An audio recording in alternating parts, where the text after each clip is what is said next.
শুভ সকাল বন্ধুরা। গতকাল ছিল 21শে জুন, আন্তর্জাতিক যোগ দিবস। এই উপলক্ষে কিন্তু আমরা মিলিত হয়েছি শান্তিরঞ্জন সাহার বাড়ির ছাদে। আমাদের স্থায়ী কিন্তু কোনো ঠিকানা নেই। আমরা শিলিগুড়ি সুকান্তনগর লাফিং ক্লাবের সদস্যরা এখানে একত্রিত হয়েছি। আমরা প্রাণেশ বসাক মহাশয়ের নেতৃত্বে প্রতিদিন সকালবেলায় আমরা সুকান্তনগর লাফিং ক্লাবের সদস্যরা কুণ্ডুপুকুর মাঠে একত্রিত হই। প্রাণেশ বসাক মহাশয় আমাদেরকে ফ্রি হ্যান্ড এক্সারসাইজ শিখিয়ে থাকেন। স্থানাভাবে আমরা সবসময় যোগাভ্যাস করতে পারি না। উনি আজকে এই যোগ দিবস উপলক্ষেই আমাদের কিছু ব্যায়াম দেখিয়ে দিচ্ছেন এবং এর উপকারিতা সম্পর্কে বিশ্লেষণ করছেন। যদিও বাইরে প্রচণ্ড বৃষ্টি হচ্ছে, বৃষ্টির শব্দে ওনার কথার আওয়াজ কিছুই শুনতে পাওয়া যাচ্ছে না, তাই কথাগুলোকে মিউট করে দিতে বাধ্য হলাম। যদি কোনো দিন সময় ও সুযোগ ঘটে তাহলে অবশ্যই উনি আমাদের কি বোঝাতে চেয়েছেন বা বলতে চেয়েছেন বা এই যোগের কি উপকারিতা সেগুলো একদিন আপনাদের শোনাবো। আন্তর্জাতিক যোগ দিবস পালনের প্রধান উদ্দেশ্য হলো সুস্থ জীবনধারা, শারীরিক সুস্থতা এবং মানসিক শান্তির বার্তা সকলের মধ্যে ছড়িয়ে দেওয়া, মানুষকে সচেতন করে তোলা। এবছর 12তম আন্তর্জাতিক যোগ দিবস পালিত হলো। এই যোগাভ্যাস মানসিক চাপ কমাতে অত্যন্ত কার্যকরী। আমাদের এই গ্রুপটিতে সব বয়সের পুরুষ ও মহিলাই রয়েছেন, অনেক রিটায়ার্ড পার্সনও রয়েছেন, অনেক স্কুল টিচাররাও রয়েছেন। প্রত্যেকেই আমরা এখানে আসি যেন একটু ব্যায়াম করে বা ফ্রি হ্যান্ড এক্সারসাইজ করে আমাদের শরীর ভালো থাকে এবং আমরা যেন নিরোগ থাকতে পারি।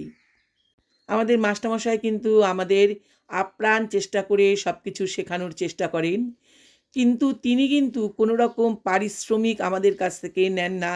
বিনা পারিশ্রমিকে তার এই নিরলস পরিশ্রম সত্যিই প্রশংসার যোগ্য। তিনি ভালোবেসেই কিন্তু এই কাজটা করেন। এই আন্তর্জাতিক যোগ দিবসের মূল উদ্দেশ্য হলো প্রাচীন ভারতীয় এই অভ্যাসের মাধ্যমে বিশ্বজুড়ে শারীরিক ও মানসিক সুস্থতা নিশ্চিন্ত করা। চারিদিকে নজর ঘোরালে দেখা যায় বিভিন্নভাবে বিভিন্ন মানুষ রোগাক্রান্ত। আমার মনে হয় তারা যদি এইভাবে যোগব্যায়াম অভ্যাস করে বা ফ্রি হ্যান্ড এক্সারসাইজ করে তাহলে কিছুটা হলেও তারা এই রোগগুলো থেকে খানিকটা হলেও রিলিফ হবে। যোগব্যায়াম শুধুমাত্র কোনো শারীরিক কসরত নয়, এটি শরীর ও মন ও আত্মার মেলবন্ধন ঘটায়। শারীরিক সুস্থতা ও নমনীয়তা বৃদ্ধি করে, মানসিক চাপ ও দুশ্চিন্তা কমায়, একাগ্রতা ও স্মৃতিশক্তি বৃদ্ধি করে, হৃদযন্ত্র ও ফুসফুসের কার্যকারিতা সঠিকভাবে বজায় রাখে, ঘুমের গুণগত মান উন্নত রাখে। নিয়মিত যোগাসন করলে শরীরের পেশি শক্তিশালী হয়, অস্থিসন্ধির নমনীয়তা বা ফ্লেক্সিবিলিটি বাড়ে এবং দেহের সঠিক ভঙ্গি বা পজিশন বজায় রাখে। গভীর শ্বাস প্রশ্বাসের ব্যায়াম ও ধ্যানের মাধ্যমে মন হয় শান্ত, যা কর্টিসল হরমোনের মাত্রা কমিয়ে মানসিক চাপ দূর করতে সাহায্য করে।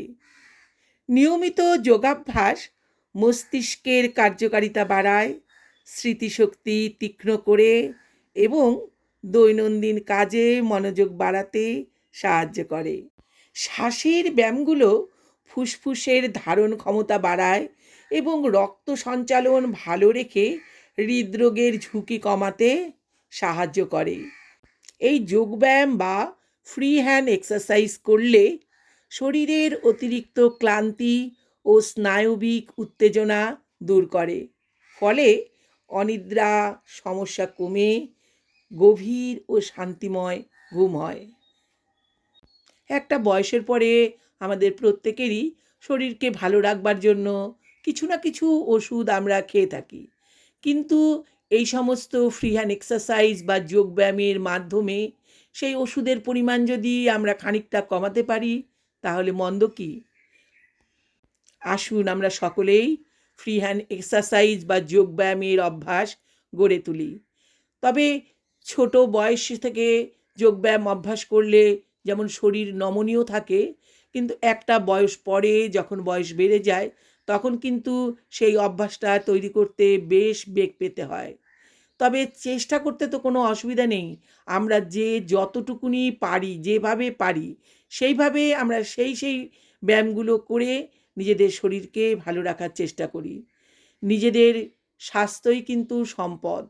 স্বাস্থ্য ভালো থাকলে তাহলে কিন্তু আমাদের বেঁচে থাকার যে ইচ্ছেটা সেটা কিন্তু প্রবল হয়। আর শরীর যদি ভালো না থাকে তখন কিন্তু আমাদের বেঁচে থাকার ইচ্ছেগুলো কিন্তু মরে যায়। সুতরাং নিজেদেরকে ভালো রাখার দায়িত্ব কিন্তু আমাদের নিজেদের। সুতরাং নিজেদেরকে ভালো রাখার চেষ্টা করুন এবং সকলে যেন ভালো থাকে তাদেরকে এই যোগব্যায়াম ও ফ্রি হ্যান্ড এক্সারসাইজ করার পরামর্শ দিন। তবে যে কোনো সংস্থায় এসেই এগুলো করতে হবে তার কিন্তু মানে নেই। আমরা চাইলে কিন্তু ঘরে বসেও এই ব্যায়ামগুলো বা ফ্রি হ্যান্ড এক্সারসাইজ করতে পারি। তবে বাইরে বেরোলে সবার সঙ্গে একসাথে মিলে একটা সময় মেনটেন করলে সেই এক্সারসাইজগুলো কিন্তু ব্যায়ামগুলো যেমন নিয়মিত চর্চা আমরা করতে পারি, ঘরে বসে অনেক সময় কিন্তু আমরা আলসেমি করে সময় পেলেও এই চর্চাগুলো আমরা চালিয়ে যাই না বা চালিয়ে যেতে পারি না। সুতরাং যে যে কোনো সংস্থার সঙ্গে যুক্ত হয়ে যান এবং নিজেদের শরীরকে ভালো রাখার জন্য শরীরচর্চা শুরু করুন।